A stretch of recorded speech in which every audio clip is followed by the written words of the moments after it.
Hai,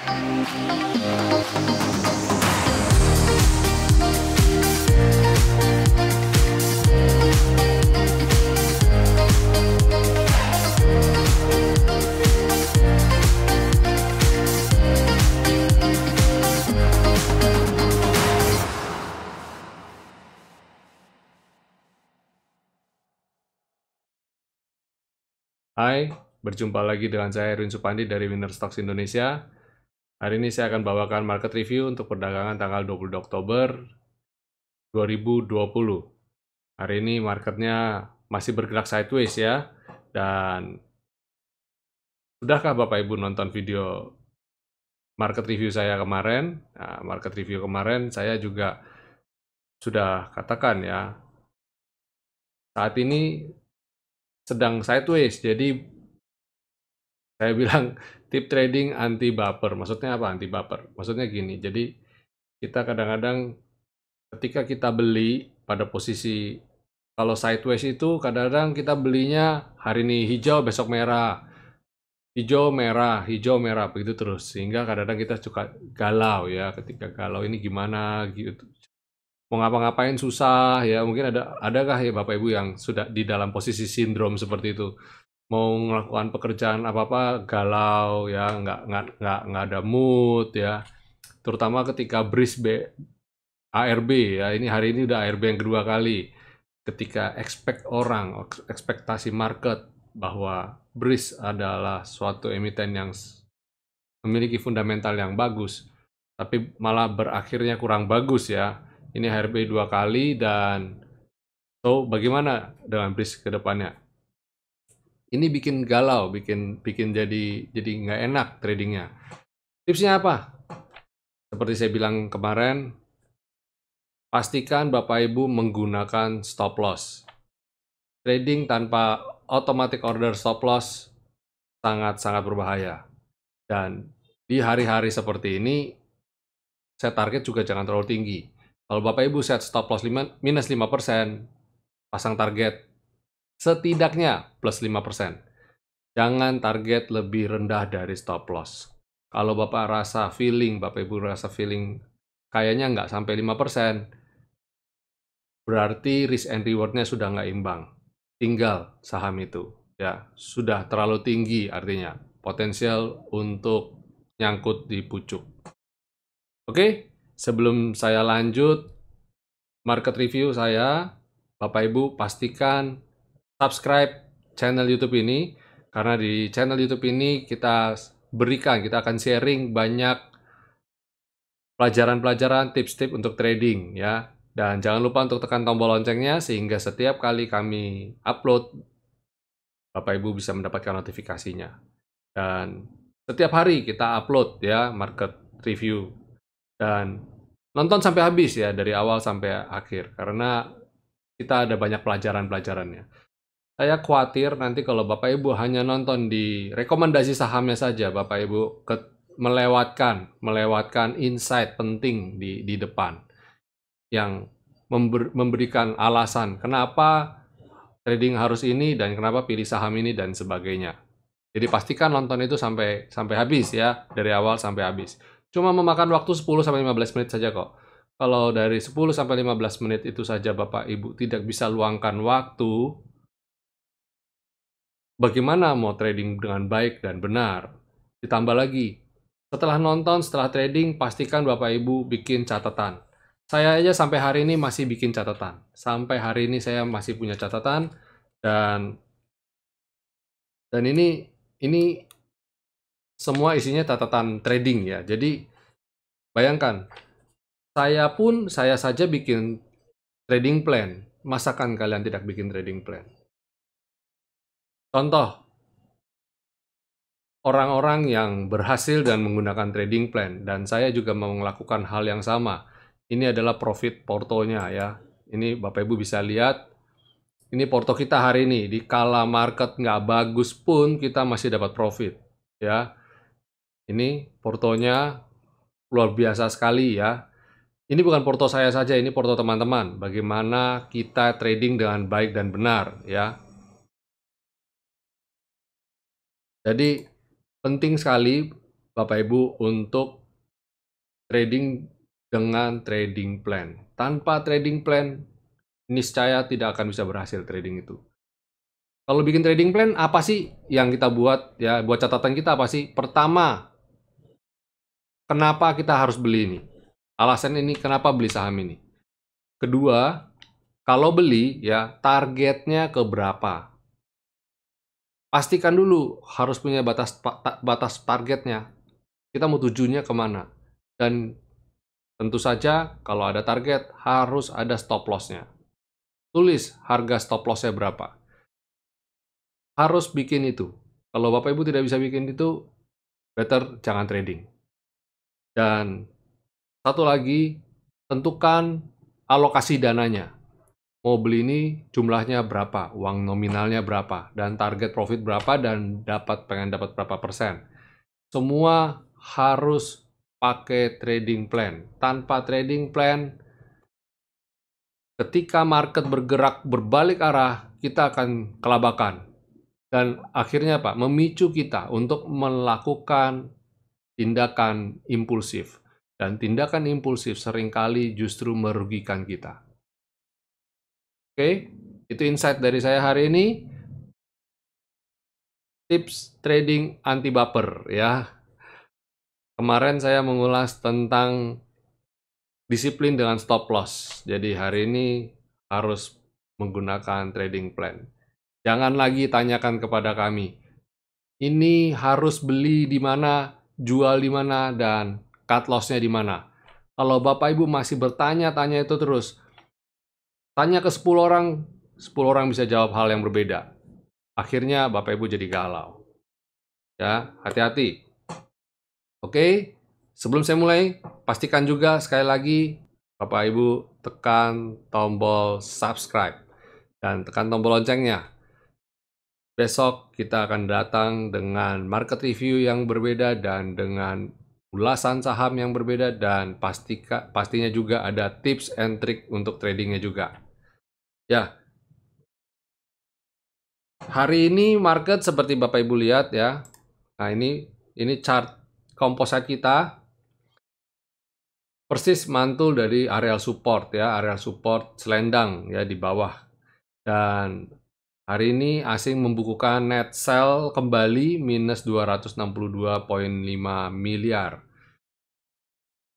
Masih oke kalau saya bilang. Dan kalau dekat-dekat seperti ini, IHSG bisa saja berpotensi untuk rebound dulu untuk dalam beberapa jangka waktu pendek ini ya. Saya lihat dia besok bisa menguji level 5.130, 5.115 ya.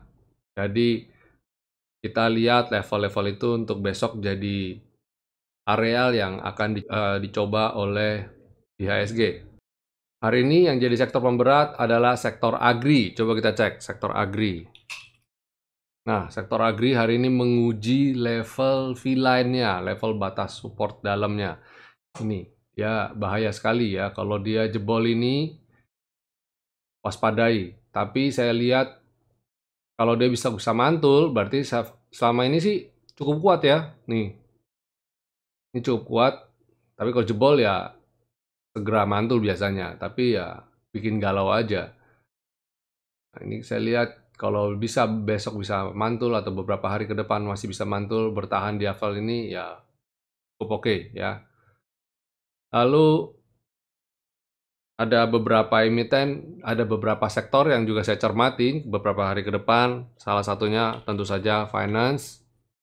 Finance ini yang kayak agri saya harap bisa seperti finance ini ya, bisa mantul nih. Jadi saya harap sektor agri ini bisa seperti sektor finance ini.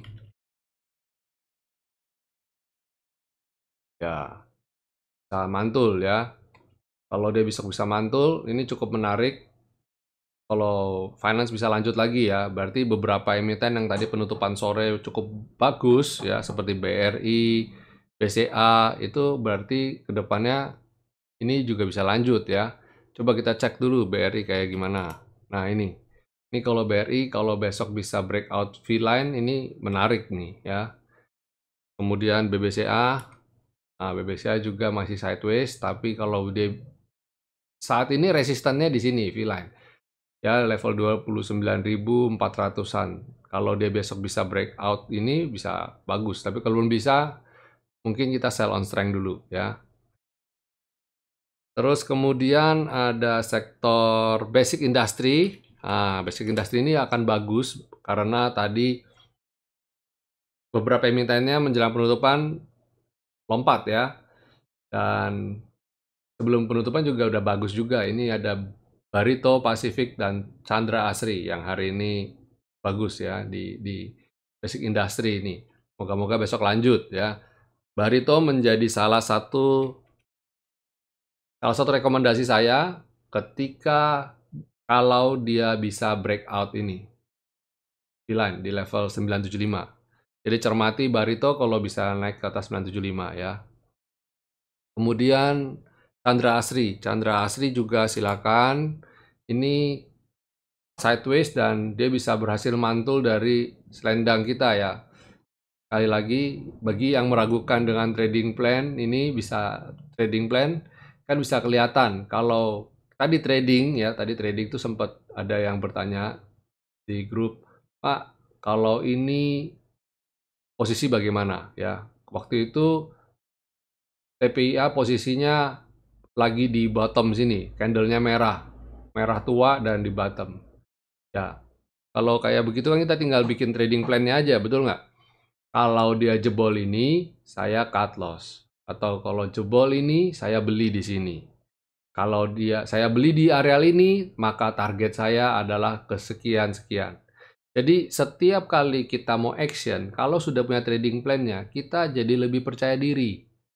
Jadi penting sekali untuk mempunyai sistem yang baik ya, dan punya trust terhadap trading system itu, dan tinggal bikin trading plan-nya, tradingnya jadi sisanya bisa tinggal ngatur money management dan pasti confident-nya juga dapat otomatis karena apa? Sudah punya trust terhadap trading system. Itu yang penting ya. Wah, tadi udah ada beberapa emiten ini saya tadi yang kode ini. Ya, kali ini market review saya akan sedikit bikin berbeda. Saya tidak langsung bikin 5 saya jajarin. Saya akan coba bagi-bagi ya. Saya akan coba bagi-bagi per sektor, bahas emiten, bahas sektor, bahas emiten. Oke, habis ini ada consumer. Coba kita cek consumer. Wah, consumernya masih kurang bagus ya, masih nyungsep. Ini belum oke ya, belum oke, consumer belum oke. Salah satu yang jadi pemberat consumer ini adalah sektor gudang garam dan HMSP. Nah, ini gudang garam seperti Bapak Ibu lihat. Kabar gembiranya adalah dia pernah di areal ini dan kemudian rebound. Nah, apakah dia akan mengulangi ya? Apakah gudang garam ini akan mengulangi histori sejarah ya yang kemarin di akhir bulan September? Kalau bisa, ini akan baik sekali ya. Nah, ada beberapa orang yang spekulatif untuk beli di sini ya. Pak, ini udah 40.000 nih Pak.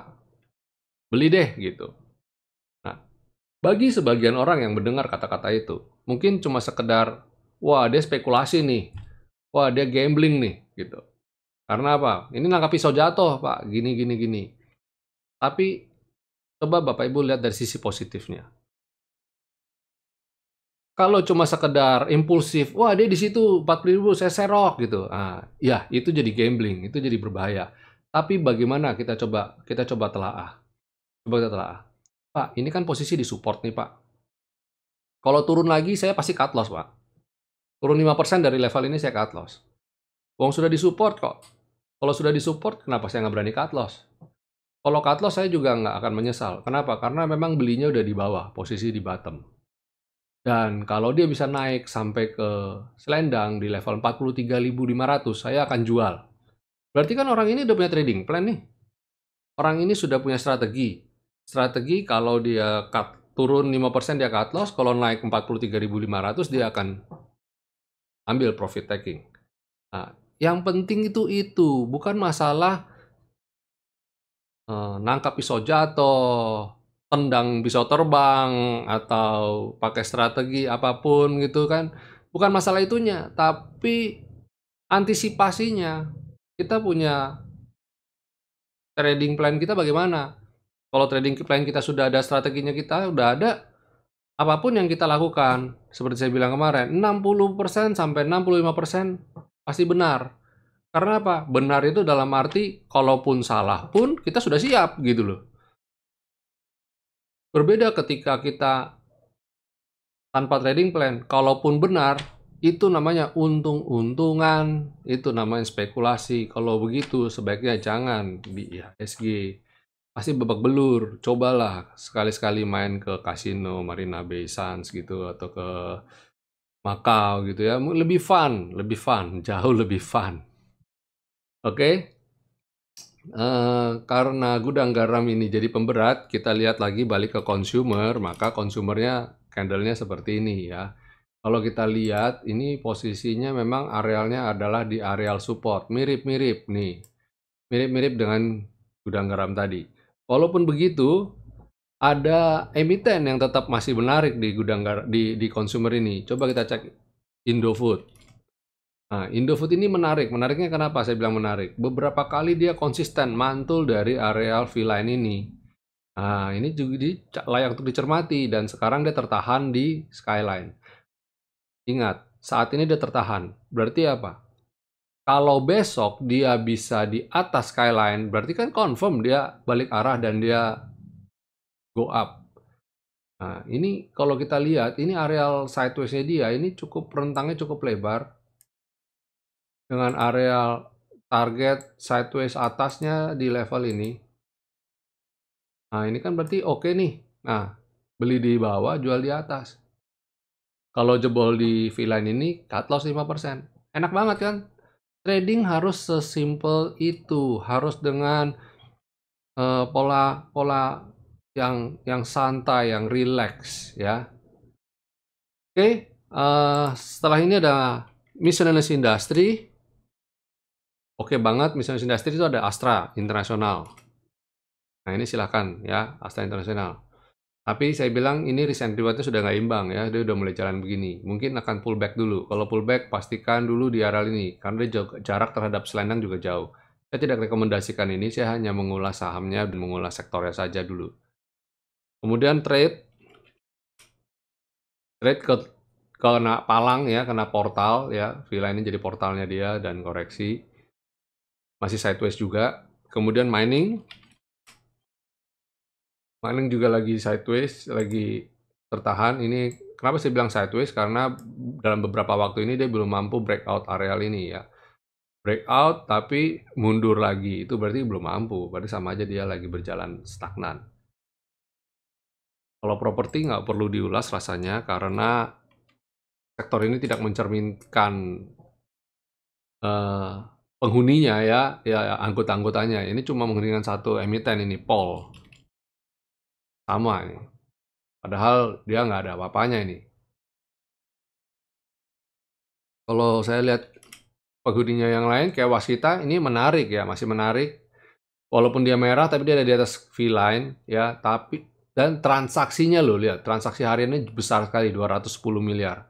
Perhatikan dengan emiten lainnya yang sama ya, Wika, PTPP itu transaksinya kecil semua.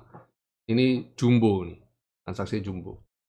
Oke, itu dulu market review dari saya. Senang sekali bisa berjumpa Bapak Ibu hari ini. Dan apabila Bapak Ibu mendapatkan manfaat dari market review dan ulasan dan rekomendasi saya, bantu kami dengan memberi jempol ya, like di video ini, dan kalau Bapak Ibu mendapat manfaat, jangan lupa untuk bantu kami share juga ya. Semakin banyak orang yang tahu share channel ini, maka channel ini akan semakin berkembang. Oke, akhir kata, jaga kesehatan selalu, stay safe and stay healthy. Happy profit semua, God bless.